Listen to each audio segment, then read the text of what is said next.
Assalamualaikum warahmatullahi bro sekalian, apa khabar? So ringkas je pagi ni. Macam mana kita tahu, sehari sebelum Syawal baru-baru ini, Willy Mongin telah mengeluarkan satu kenyataan yang mendakwa wang 19 bilion GST yang dituduh Lee Guan Eng dicuri oleh UMNO Barisan Nasional dan juga Najib Razak sebenarnya tidak dicuri. Dan Willy Mongin telah pun menamakan antara lain Wong Chen sebagai pihak yang telah meminta Willy Mongin untuk berdiamkan diri dan hanya membiarkan DAP untuk uruskan perkara ini. Perkara itu khabarnya telah dinafikan oleh Wong Chen yang mengeluarkan satu kenyataan FB juga yang meminta Willy Mongin untuk meminta maaf dan juga untuk menarik balik kenyataan beliau. Tetapi Wong Chen tidak pula menyebut yang dia akan menyaman Willy sekiranya Willy gagal berbuat demikian. Dan pada status Wong Chen yang sama, Willy telah masuk campur dan telah menegakkan pendirian beliau yang Wong Chen sememangnya telah mengarahkan beliau untuk tidak melakukan apa-apa. Okey. Jadi tuan-tuan puan-puan sekalian, itu cuma subplot. Subplot yang kita nak saksikan kesudahan dia. Sebab apa? Dah berapa Syawal dah ketika ini, Wong Chen masih lagi tidak menyaman Willy Mongin atas kenyataan FB yang telah dibuat oleh Willy tersebut. Plot yang sebenar yang saya nak bincang dengan anda semua pada hari ini, tuan-tuan puan-puan sekalian, ialah berkenaan dengan tuduhan Lee Guan Eng itu sendiri yang konon-kononnya UMNO Barisan Nasional serta Najib telah pun mencuri 19 bilion wang GST itu, dan benda itu telah disebut dalam sidang parlimen oleh Lee Guan Eng. Maka sekonyong-konyonglah para mahadamacai Pakatan Harapan dok tanya kita, kalau betul Lee Guan Eng itu membohong, kalau betul Lee Guan Eng itu memfitnah, kenapa tak nak saman Lee Guan Eng? Jawapannya sangat mudah, sangat simple. Kerana Lee Guan Eng telah menyebut perkara tersebut, iaitu telah menuduh wang 19 bilion GST itu dicuri oleh UMNO Barisan Nasional dan juga Najib ketika sidang Dewan. Lee Guan Eng sebut perkara tersebut ketika di dalam parlimen. Lee Guan Eng telah membuat tuduhan tersebut ketika persidangan Dewan. Dan macam mana kita tahu tuan-tuan puan-puan sekalian, apa sahaja yang disebut di dalam sidang parlimen ataupun sidang Dewan tidak boleh disaman di luar. Sebab apa? Sebab ahli-ahli parlimen ada immunity ketika di dalam Dewan. That's why ahli-ahli parlimen ini dia bebas untuk sebut apa sahaja di dalam sidang parlimen tanpa kerisauan mereka akan disaman kerana mereka ada immunity di dalam parlimen. Mereka boleh sebut apa sahaja. Dan begitu juga Lee Guan Eng, apa yang beliau sebut berkenaan dengan 19 bilion wang GST yang dicuri itu konon-kononnya beliau sebut di dalam sidang parlimen, dan beliau tidak pernah mengulang kenyataan tersebut di luar parlimen. Oleh kerana itu, kita tidak boleh untuk saman Lee Guan Eng atas tuduhan tersebut. Tu masalah aja.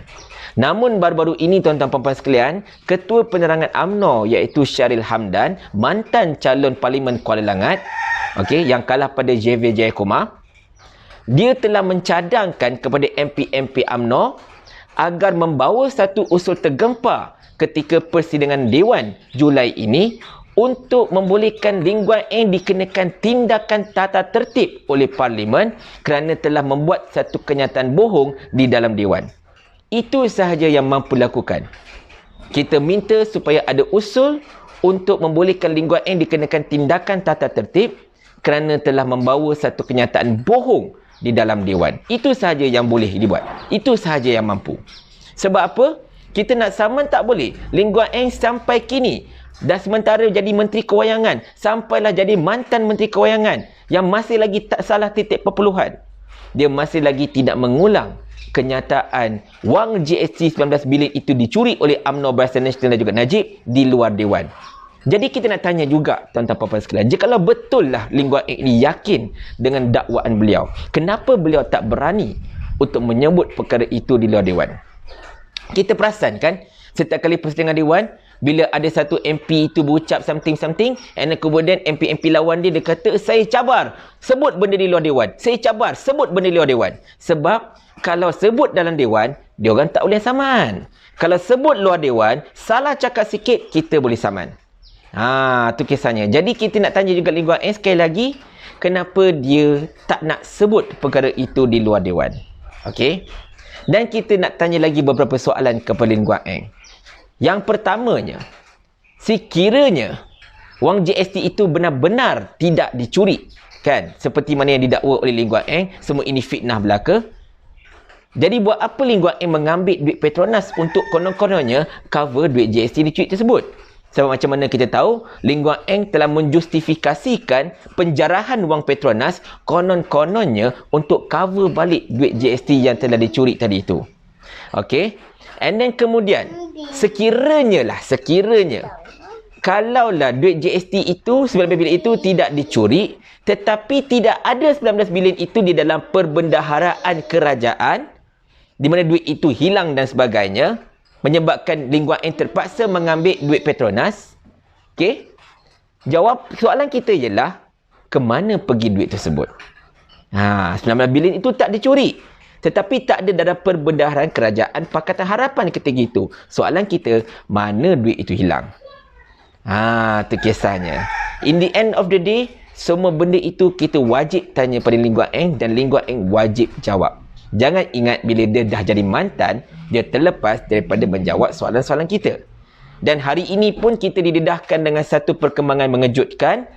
Pada akhir Mei 2019, Lee Guan Eng dikhabarkan telah mengarah ataupun meminta Jabatan Pegawai Negara untuk menyahbekukan kembali 4 akaun milik seorang tycoon hartanah yang sedang disiasat kerana transaksi 4 juta yang berkaitan dengan 1MDB.